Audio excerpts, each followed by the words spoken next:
Doutora Isabela, obrigado aqui pela presença no SBT News, uma boa tarde para a senhora. Eu começo a nossa conversa aqui tentando entender aqui, o que foi revelado hoje pela Polícia Federal não é tão novo por conta de tantos casos que a gente imaginava, né, suspeitava que estaria acontecendo, né. Isso aí demonstra que a extrema-direita ela está em ascensão aqui no Brasil, doutora? Afonso, boa tarde a todo mundo que nos acompanha. Sim, de uma certa maneira a gente não tem, digamos, já era uma coisa esperada, né, a partir dos últimos dias, mas a gente pode dizer que sim, que a extrema-direita no Brasil ganhou mais espaço nos últimos anos. E aí, por extrema-direita, eu acho que é importante a gente falar de algumas definições, né, se você me permite, Afonso. Claro. Porque às vezes a gente acaba analisando, né, os termos, e aí o que significa isso de fato?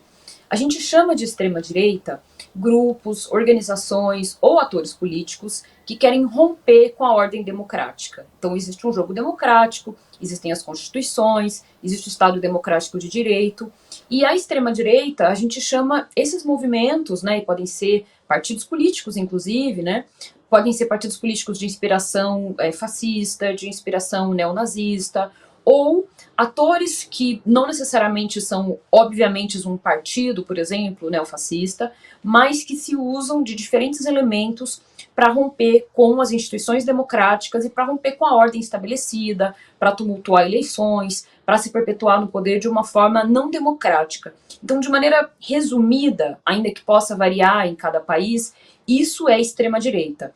Nem tudo que é direita é extrema-direita. A gente tem também o que a gente chama de direita radical, que é uma direita que pode ter opiniões que são controversas, por exemplo, são opiniões, por exemplo, muitas vezes anti-imigração, contra que determinados grupos tenham direito, mas eles podem não necessariamente romper com a ordem estabelecida. Agora, quando a gente tem tentativa de golpe, planos de homicídios, aí a gente está falando do que a gente define como extrema-direita. Claro, a senhora está colocando ali Jair Bolsonaro na extrema-direita, não na direita radical, é isso?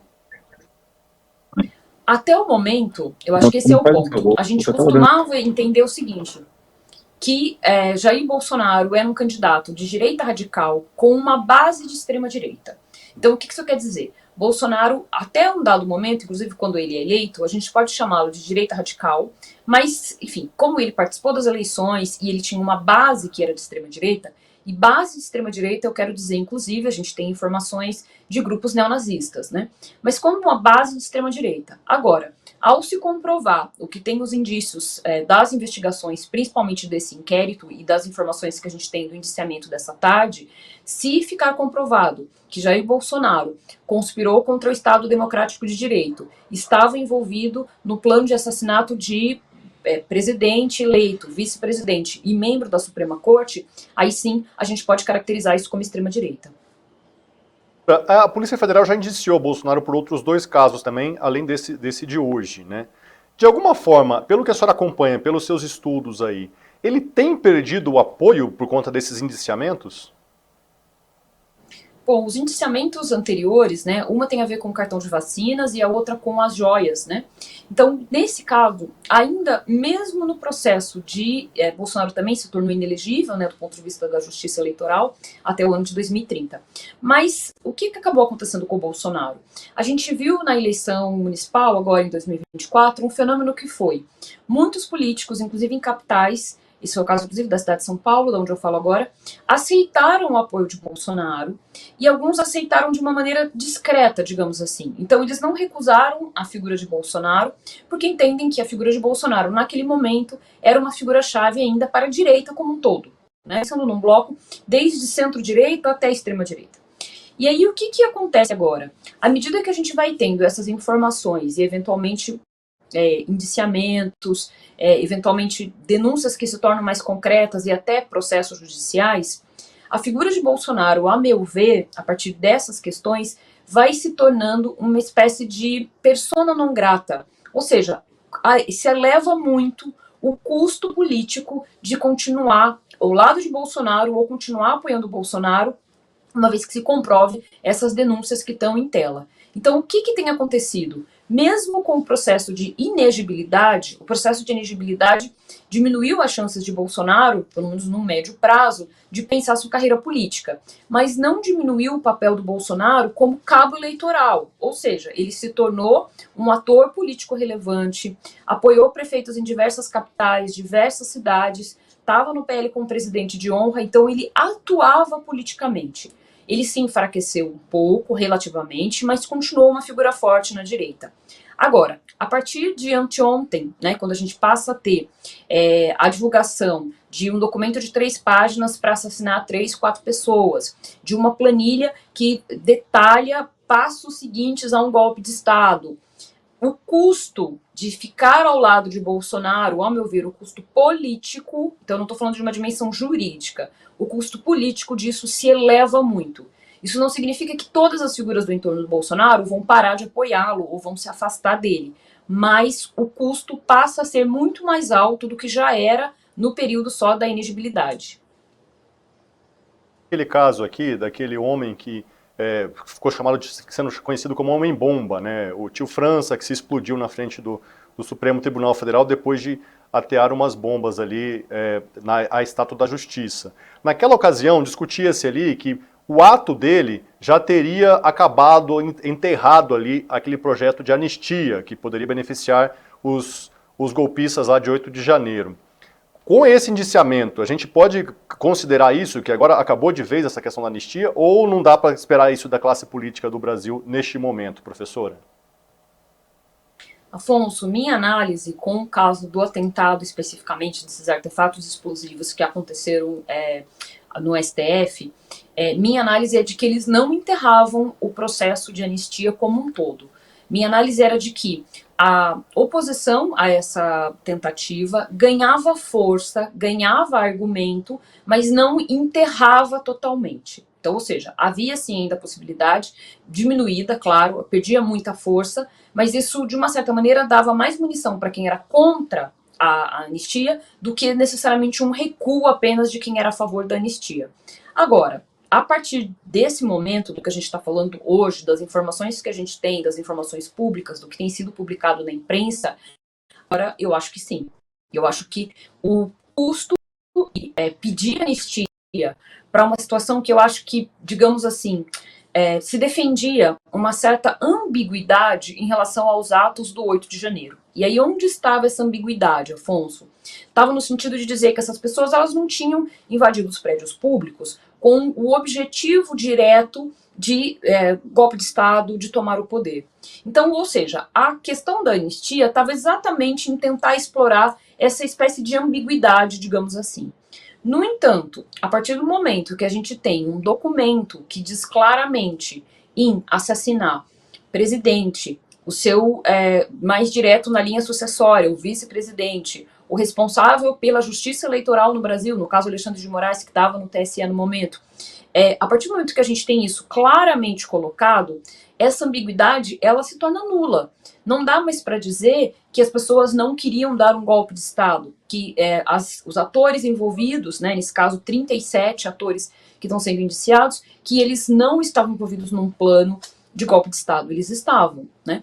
Então, nesse caso, a meu ver, agora de fato se enterra a possibilidade de pensar uma anistia. Eu acho que a gente entra agora num outro momento que é de como, digamos, essas informações elas vão ser tratadas tanto do ponto de vista jurídico, que é um assunto, quanto do ponto de vista político estritamente. Cheguei em Brasília, professora, tem 10 anos. Eu vim para cá para cobrir a crise do governo Dilma e parece que o Brasil entrou numa crise atrás da outra e parece que nunca acaba, né?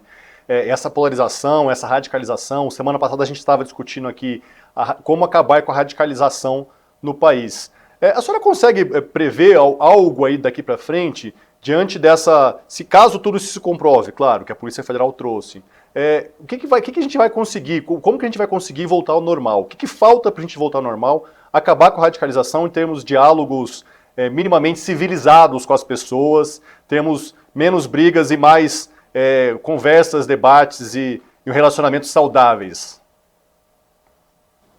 Afonso, bom, a gente que é analista político compartilha, enfim, entendo perfeitamente sua questão, porque a gente compartilha também da mesma questão, né? Parece que a gente, enfim, já faz um tempo no Brasil que a gente não consegue sair de uma espécie de sucessão de exceções, né? De situações que são excepcionais, infelizmente, e muito graves, né? A ponto, inclusive, Afonso, de eu achar que a gente, de uma certa maneira, nós ficamos refratários a essas questões, ou seja, coisas que são muito graves. É como, digamos, o brasileiro ele já ficou tão traumatizado com determinadas questões políticas que é como se a gente não sentisse mais, a gente já não expressa tanto espanto, a gente já normalizou uma boa parte da violência política. Agora, dito isso, eu acho que tem dois níveis essa questão, né? Uma questão, eu acho que está relacionada com uma polarização que se dá na sociedade, de fato, né? Então, acho que isso é uma questão que apenas o tempo vai resolver. A gente tem que ter questões políticas e jurídicas, saídas políticas e jurídicas, mas do ponto de vista do mundo social, eu acho que o tempo tende a, se o Brasil retornar a um relativo estado de normalidade, eu acho que estado de normalidade eu acho que é uma palavra muito forte para a gente dizer o normal, mas uma relativa estabilidade institucional, isso tende a se dissipar, esperamos, principalmente se a gente tiver a responsabilização de atores mais radicalizados, justiça for feita e esse processo for transparente, né? Agora, por outro lado, eu acho que existe uma outra coisa que você também usou uma palavra que eu acho que ela é muito correta, que é a noção de radicalização. A noção de radicalização, ela é diferente da ideia de que existe uma polarização na sociedade. Porque a polarização, a gente pode dizer que um dos efeitos negativos da polarização é a desagregação de famílias, a dificuldade de convivência entre as pessoas, isso é um efeito da polarização. No entanto, a radicalização, a gente está falando de uma coisa diferente. Por quê? Se a gente tem altas patentes das Forças Armadas, do Exército Brasileiro, em uma conspiração para assassinar o presidente eleito e outros atores, a gente não está falando de polarização, a gente está falando de outras coisas que entram no processo de radicalização, extremismo, uma conspiração e outros crimes como esses que a gente tem visto, contra o Estado Democrático de Direito, tentativa de golpe, associação criminosa. Nesse caso, eu acho que aí a gente está falando de uma coisa que é um pouco diferente. Então, ela não é simplesmente digamos, a relação entre vizinhos e a relação entre familiares. Ela é muito mais grave, porque essa, digamos, a situação extremista, ela coloca as instituições e as pessoas diretamente em risco. E a sociedade toda em risco. Então a gente está falando de uma coisa que é muito mais grave apenas do que já seria grave, a convivência entre pessoas. A gente está falando sobre você circular, por exemplo, você está em Brasília, e você circular em Brasília e ter receio se vai ter uma bomba no aeroporto, coisa que inclusive ficou muito próxima, né, quando a gente teve um caminhão com material inflável perto do aeroporto, ou uma situação como a gente teve em frente ao STF, de alguém com artefatos explosivos, ou essa conspiração para assassinar pessoas. Então a gente está falando de coisas que são diferentes. Eu acho que são resoluções diferentes. No caso da polarização, isso tende a se normalizar, nunca vai voltar a ser como era antes, mas relativamente se normalizar a partir do tempo e do funcionamento das instituições. Agora, esta outra questão da radicalização, principalmente por parte de atores que estavam no Estado, de atores que fazem parte de instituições de Estado, como as Forças Armadas, eu acho que esse é um processo muito mais complexo e ele está para além, simplesmente, de pensar os temas da polarização. Isabela Calil, professora, coordenadora ali do Observatório de Extrema-Direita, uma das principais pesquisadoras da área. Agradeço demais a sua presença aqui no SBT News, no programa Poder Expresso, professora. Obrigada, Afonso. É sempre um prazer conversar com vocês.